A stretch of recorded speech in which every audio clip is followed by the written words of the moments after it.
¿Qué tal? ¿Cómo están?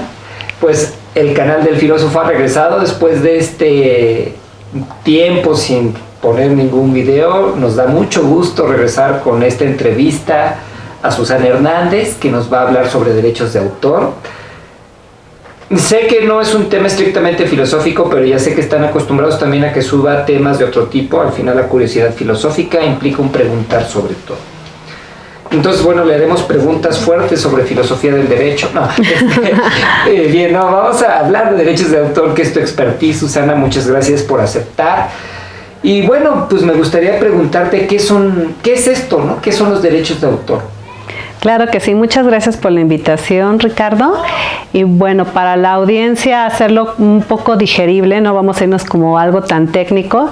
Básicamente es la protección que el Estado mexicano le otorga a las personas que generan obras o bien personas que aprovechan precisamente su intelecto y lo pueden, digamos, de alguna manera transmitir en un soporte. Puede ser a lo mejor la creación de un libro, una obra pictórica, por citar algunos ejemplos. ¿Qué desarrollo ha tenido en México más o menos esto? ¿Siempre ha sido algo controlado o es algo reciente? No es algo reciente, la ley ya tiene bastante tiempo con este tipo de protección.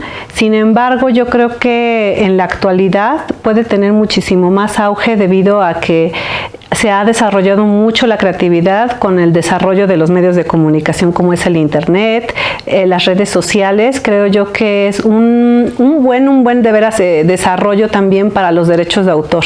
Es un boom impresionante por la creación de contenidos de todos y cada una de las personas que hoy en día tienen acceso a muchísima más información. Uno pensaría, pues en México todo se vale. ¿Hasta qué punto de vista, o hasta dónde más bien, los derechos de autor son respetados en México, o hasta dónde pues todo se vale? Bueno, no solamente en México veo esta situación, sino lo veo a nivel internacional. ¿Por qué motivo? Muchas de las ocasiones la gente piensa que por el hecho de tener a lo mejor ahora sí que el internet, lo que es por ejemplo Google, que es el buscador hoy en día, ve imágenes, ve contenido, ve libros hoy en día también que se pueden descargar de PDF u otras plataformas también. Piensan que si está en la red, si está en internet, cualquiera puede hacer uso de ese contenido y subirlo o adaptarlo más el contenido propio sin tener ahí una cita haciendo una mención de quién es el autor, para que se le dé ese reconocimiento. Entonces siento que no nada más es en México, sino que es una tendencia a nivel internacional y que hay que tener mucho cuidado porque cuando nosotros podamos generar un contenido es muy importante darle el crédito al autor si es que empezamos a hacer uso de su material, ya sea citar obras o bien la utilización de ciertas imágenes. Sí. Antes de la entrevista me comentabas que los derechos de autor no solo tocan el ámbito del internet o no solo los ámbitos clásicos del arte. ¿Qué es lo que abarca el fenómeno de los derechos de autor? Mira, es impresionantemente amplio, como te comentaba. A veces las personas piensan que solamente protege los derechos, ejemplo, un escritor de una novela, o bien a lo mejor el artista que realiza un cuadro, una obra pictórica. Sin embargo, la protección que tiene la ley es muchísimo más amplia, ¿no? Entonces vas a encontrarte que también la figura de los ejecutantes tienen protección. ¿En qué sentido? Tú tienes, por ejemplo, una obra musical y no solamente el autor de esa obra, de la música, de la letra, tiene amparados ciertos derechos por ley, sino que también los ejecutantes de esas melodías tienen ciertos derechos, por ejemplo, el pago de las regalías. Si tú tienes, por ejemplo, algún comercial, alguna película, también ahí vienen implícitos unos derechos. En el caso de los comerciales, por ejemplo, las personas que salen dentro de estos minutos de comercial, los llamaríamos como modelos y también tienen un derecho de regalías. Entonces, como podemos ver en un segmento audiovisual, uno pensaría que nada más la música de fondo podrá tener una protección, pero también las personas que participan más allá con su propia imagen, las personas que ejecutan coros vocales, también tienen derechos para ellos. ¿Qué pasaría si no hubiera derechos de autor? ¿Tendríamos un mundo más libre o sería más caótico? O sea, ¿de qué nos ampara o de qué sirve esto? Bueno, te voy a decir, el hecho del reconocimiento es parte de lo que un artista, por citar una persona, ¿no?, que podrá tener un derecho, es muy importante porque se le da el reconocimiento de la obra que él generó, el intelecto que ocupó, las horas que invirtió precisamente para generar un contenido, generar su obra como tal per se. Es muy importante que se le dé precisamente ese reconocimiento. No obstante, no se queda ahí nada más. ¿Por qué situación? Tenemos una división que son los derechos morales y los derechos patrimoniales. Tú como autor vas a tener tu reconocimiento y sería el derecho moral, pero también puedes sacarle un provecho económico a tu obra, que serían los derechos patrimoniales. Si no existiera esto, entonces cualquiera podría apropiarse de tu obra y a lo mejor entonces lucrar con lo que tú invertiste de tu tiempo, de tu creatividad, cuando en realidad a lo mejor esa persona lo único que hizo fue copiar lo que tú habías hecho, ¿no? Entonces ahí es muy importante porque tú como autor, independientemente de ese reconocimiento que tienes derecho, también puedes percibir un beneficio económico de tu obra. A veces la gente también, digamos, infringe derechos de autor sin saberlo, ¿no? Claro. ¿Cómo puede uno evitar esto? Y por el otro lado, al final me gustaría saber, pues, ¿qué es lo que debe de esperar una persona que realiza una obra y también tal vez no sepa que esta puede ser protegida por la ley? Bueno, hay un principio que dice que el desconocimiento de la ley no exime de su cumplimiento. Sé que muchas veces las personas no son conscientes de cuánto implica una protección, o sea, cuál es el alcance más que nada de un derecho, porque te digo, o sea, hoy en día pensamos que si se encuentra en internet es libre de usar, lo cual no siempre es cierto. Un autor, por ejemplo, puede otorgar una licencia, puede conceder una licencia a otras personas para que con su obra puedan trabajar un cierto proyecto. O sea, no es una restricción total. O sea, el autor también dice, si yo genero una obra, también puede él otorgar licencias a ciertas personas para que puedan trabajar con ese material. Entonces es muy importante también que las personas puedan tener acceso a más información relacionada con los derechos de autor para que ellos estén conscientes como autores qué es lo que ellos pueden tener de beneficios y cómo lo pueden gestionar también. En este caso las licencias no son perpetuas, no, sí tienen un tiempo determinado. Entonces el hecho también de que una persona conceda una licencia a un tercero no significa que en ese momento prácticamente se va a desprender de su obra, ¿no? Eso tiene que quedar también muy claro porque muchas veces y en la actualidad habrá empresas, habrá proyectos en los cuales te contacten y te digan, oye, necesitamos usar tu obra, pero va a ser un uso que nosotros vamos a poder hacer sin fijar un tiempo determinado y nada más un solo pago. Entonces hay que quedar muy claros de que estas licencias no son a perpetuidad, que eso es muy importante. Exacto, porque la pregunta sería, tal vez haya ideas, tal vez haya obras de arte, tal vez haya ciertos productos o creaciones culturales que uno diría deben de ser patrimonio de la humanidad. Y sin embargo, bueno, también está este asunto de los derechos de autor. ¿Qué tanto esto es más bien simplemente un producto de una economía capitalista o qué tanto sí es una situación de justicia? Bueno, depende del punto como lo veas, ¿no? A lo mejor si lo ves desde el hecho de que sea una obra, un patrimonio para la humanidad, va más allá de un valor económico que represente, porque evidentemente va a trascender a nuevas generaciones, o sea, no es algo que esté propiamente con un fin pecuniario, sino es la perpetuidad y de la grandeza de una obra, ¿no? Que su importancia sea vista para subsecuentes generaciones. Muy diferente las personas que piensan lucrar con una obra en específico.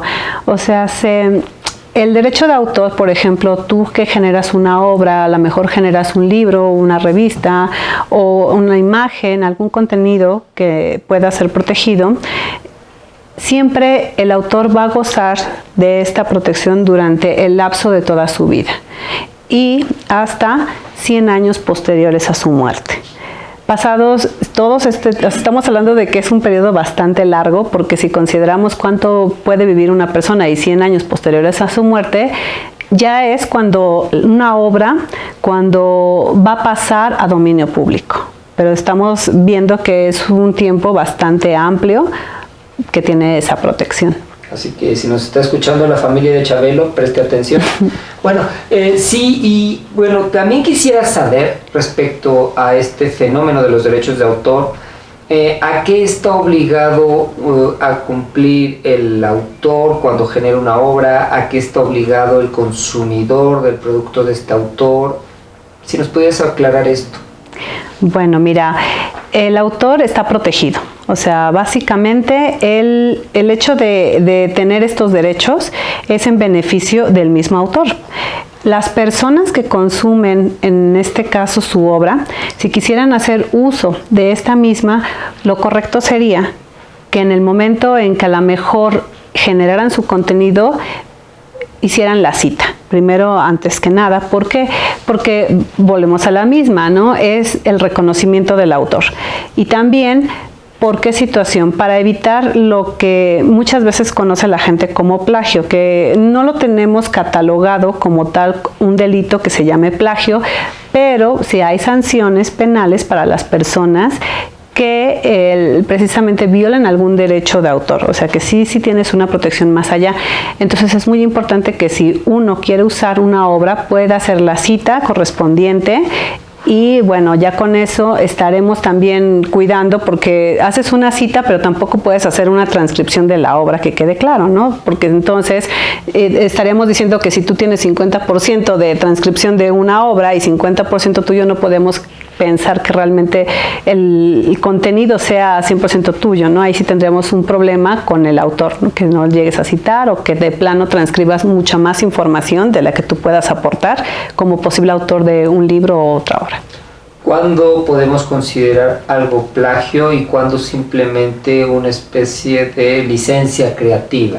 Bueno, las licencias creativas como tal, va a haber un documento en el cual específicamente vas a plasmar el tiempo de licencia y el costo por la licencia. Entonces ahí sí podrías tú ocupar la obra y especificar también el alcance. Por ejemplo, hay autores que dicen, oye, no puedes mutilar la obra, puedes usarla como una parte, una contribución, pero nunca puedes mutilarla, ni tampoco puedes hacer la edición, a menos que nosotros podamos como autores dar esa posibilidad dentro del documento por escrito, ¿no? Eso, bueno, con una licencia ya está la gente más protegida porque está cuidando cómo va a ser tratada su obra, ¿no? En el otro caso, si tú sencillamente haces la mutilación de la obra y después tú la quieres comercializar como un contenido, bueno, el autor tiene la posibilidad de ejercer sus derechos precisamente, y por medio de un proceso verificar que sus derechos están siendo, pues bueno, en este caso vulnerados, dado que tiene el soporte de su propia obra. Es muy importante para los autores contar con su soporte para que puedan verificarlo en un proceso y demostrar precisamente que están mutilando su obra. ¿Cómo podríamos definir entonces un plagio? ¿Como qué? Bueno, un plagio podría ser que tú quites, o mejor dicho, utilices una obra, no hagas la cita y te lo adjudiques como propio.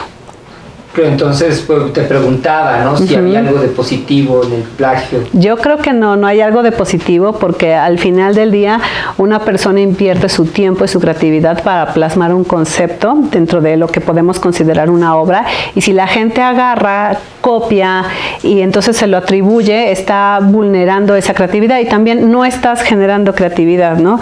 Cosa muy diferente sería que a lo mejor hagas una obra derivada inspirándote en una obra original que tú ya habías visto, y entonces ya ahí vas generando también una riqueza de contenido.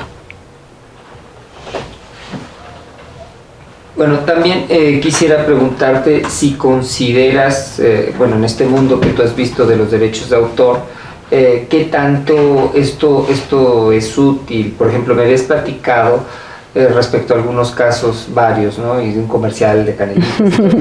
En tu experiencia, ¿esto para qué sirve y qué has aprendido de ello? Mira, inicialmente en mi experiencia veo precisamente dónde están aplicados estos derechos. Lo puedes ver en todo el sector musical, en lo que es la industria del entretenimiento, es de verdad el día al día, en espectáculos también. ¿Por qué situación? Por ejemplo, en un espectáculo audiovisual, tú vas a tener diferentes elementos, desde también los desfiles de moda, por ejemplo, la creatividad que pone el diseñador del vestuario también tiene elementos de protección. La música que tú ocupas, ya sea música original o a lo mejor que tú busques una licencia de una música ya previamente pues creada, ¿no? En este caso, que tenemos también los ejecutantes, ¿no? De una banda sonora, músicos también, los modelos que participan a lo mejor en un comercial, en una producción.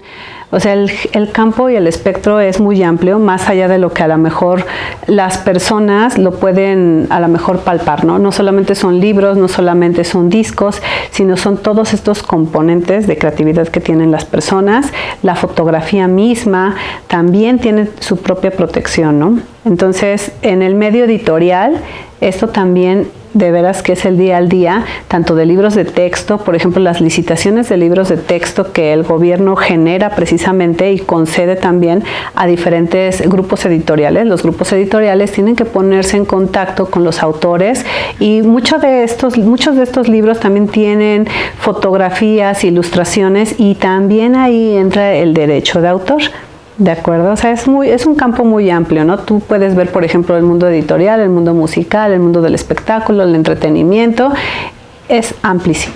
Sí, también esto me lleva a otro fenómeno muy común en México que interviene en este problema, en esta problemática de los derechos de autor, la piratería.